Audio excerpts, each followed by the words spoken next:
Go ahead. Hi, hello po. I'm Arlen, Beverly Santo. First off, congratulations sa APAT and of course, kay Miss Anna. So yung first question ko lang, kasi napapanood kayo online, then ito, real na. Kumbaga, nag-sign na ng contract, part na kayo ng blocks. Ano yung feeling mo na? Start with break, sorry. Isa-isa na lang po. And yung feeling, actually it's unreal. Parang naglalag pa din kami. Kasi everything happens spontaneously. Tapos nung nakarating kami dito, with the help of Ma'am Anna, thank you so much po, sobrang salamat. Tapos, alam mo yun, natutuwa kami, we're enjoying what we're doing. Tapos, nagkaroon kami ng pagkakataon na mapansin. Tapos, eto, nagkaroon kami ng work for something that we are actually using. So, nakakatuwa, nakakataba ng puso. For question. It feels so, nakakagulat. Hindi ko po talaga in-expect lahat ng to. Sobrang nagustuhan ko. Sobrang thankful talaga ako kay Miss Anna na pinagkatiwalaan niyo po ako sa vlog na to.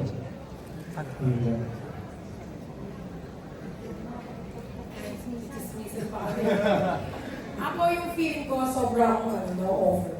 Tsaka syempre sobrang thankful kay Madam Ana Magkawas. Kasi parang dati napapanood ko lang to, sa TV. Tapos ngayon ako dito po. Ayan, sobrang happy ko talaga. Tsaka sobrang grabe. Pag-alagang lax talaga. Especially si Miss Ana. Sobrang genuine niya. Nag-usap-usap na kami kanina. Sobrang genuine ni Miss Ana. Sobrang bait. Off-cam may camera. Ganun. Kaya sobrang akong kaya. Yung ganun na lang talaga. O-overall.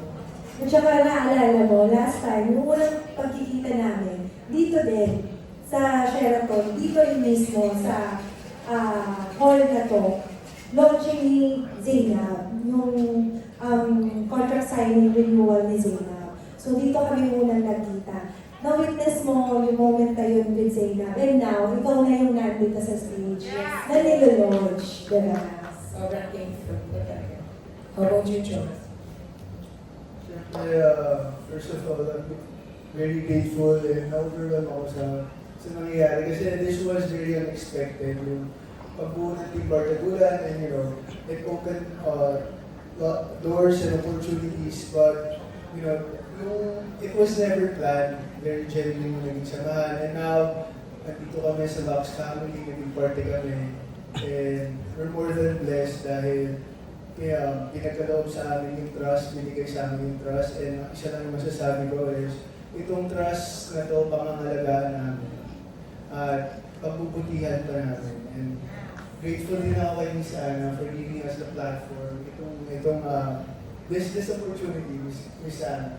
Kasi, I was never used to this, but, gave me this, and I'm grateful. Pati din sila Perlas, Christian, Mr. Briggs, and a lot more. Marami po kayo natulungan. So yun. Thank you so much. And then may last question ako for Miss Anna. Miss Anna, kayo yung walkthrough lang po. Paano po nag-start na ipasok sila sa family ng Lux? Yeah, actually, nung una hindi ko talaga sila kilala. Until dumadaan na sila sa FYP ko, on TikTok, kasi madalas talaga ako mag-browse ng TikTok. Tapos, parang ako-curious na din ako sa kanila. And then, unti-unti, may mga fans na nagtatag sa akin.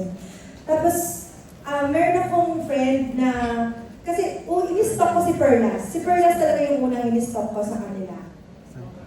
Until, meron akong friend na nakilala na common friend namin dalawa. So sabi ko, ano mo naman ako kay Perlas, pakilala mo naman ako kay Perlas. Baka wala pa siyang brand, baka gusto niya sa Lux. Baka open siya.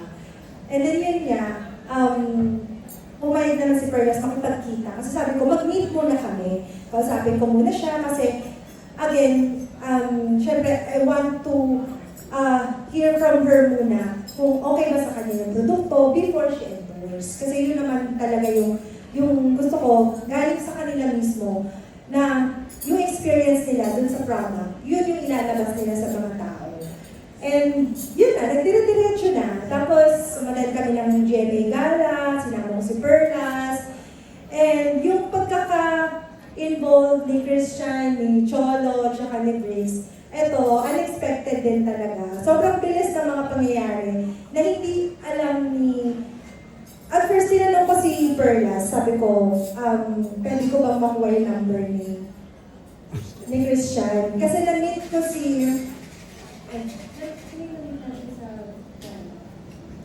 Si Cholo pala yung na-meet namin sa gala. Pero before that, yun, hindi ko na yung number ni Christian. Tapos, until, yun, nakausap ko yung manager niya. And nagkataon na under cornerstone din pala si Cholo. So, hindi na ako nahirapan. Kaya, yun, sabay ko na sila na parang nagkaroon ng deal with them. And yung pagkakapasok naman ni Briggs, ito, sobrang biglaan din.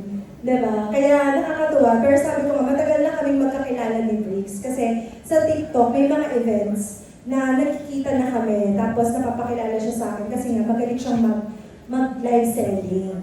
So ito yung first time na sabi ko, Briggs, gawin natin sikreto. Para kasi gusto ko, ma-surprise ang lahat. And it turned out na na-surprise na naman kayo lahat. Thank you po. Ayun. Okay, so we have here another question from Mr. Alan Santron from Star Photo. Go ahead, sir. Hello po. Congratulations everyone. Congratulations sa Ana. Marami na namang last family na nagdag. So tanong ko lang, Miss Ana, parang sa lahat ng launching nandun ako, di ba? Lagi mga big celebrities, Vice Ganda. This time, why you choose vloggers, yung mga TikTokers, to be part ng last game na ngayon, last game? Okay, honestly, na-amaze talaga ako dun sa Team Bardagulan, yung Team Bardagulan, pag nakikita ko sila na nagdalayan sila, parang sabi ko, grabe yung viewers ng mga to, parang anong ginagawa nila? Yun lang, kaya sabi ko kanina dun sa post ko, ano bang meron sa Team Bardagulan? Bakit niyo sila sobrang minahal? And nakakatuwa lang kasi na makita na gano'n yung support ng mga tao sa kanila, di ba? Na sila mga totoong tao, nag-entertain lang naman sila ng mga viewers para makawala ng stress, di ba? And somehow, kahit ako, nawawala din yung stress ko sa kanila kapag napapanood ko sila. And this time, bihira kasi yung ganito, na yung mga small influencers na bibigyan ng chance na ma-launch ng ganito, di ba? Bibihira kasi yun. So sabi ko, I want them to give kung ano yung binibigay ko din sa iba. Gusto kong maranasan din nila. Because sa tingin ko, deserve naman ng mga batang to yun. Kasi na-feel ko naman, like, nung magkasama kami ni Perlas, ayan, so unang live namin, unang pagkikita namin, invite ko siya sa bahay. And yung pagkakausap ko, nung nakausap ko sina Cholo, sina Christian, and si Brick. So, itong mga batang to na ang daming nagmamahal sa kanila at sumusuporta, for sure, mas matutuwa yung mga fans nila na makita sila sa ganitong eksena, na binigyan din sila ng ano yan, ng parang moment, di ba? Yung moment nila. Thank you, Sana. May pala ako. Kasi dahil showbiz vloggers kami, lagyan natin ng konting showbiz yung question dito. Kasi parang nagulat kami kanina nung pagpasok ni Briggs. Yung dali-dali niya yung flowers. Kala namin kay Perlas niya ibibigay. Pero nagulat kami bakit kay Christian niya ibibigay. Siyempre, we want an answer, di ba? Para hindi naman din kami curious why it happened. Is there something with the two of you? May ganun, di ba? There is, ano po, tawag dito, kasi yung group namin sobrang close. And right now, si Christian is super close with me at the moment. Yeah, somehow. So, sa kanya ko inano kasi feeling ko long overdue na kailangan yung mga receive ng dollar. Wow. Reaction naman, Christian. Nagulat ka, di ba? Nagulat ka din. Sobrang nagulat ako, hindi ko po siya in-expect. Kasi parang lately lang, may pahintrin siya na ganyan sa akin. Ayun, ito ko. Di ba na-open si Perlas nung hindi sa'yo binigay yung flowers? Hindi naman po. Kasi alam ko rin naman po yung mga sa kanila.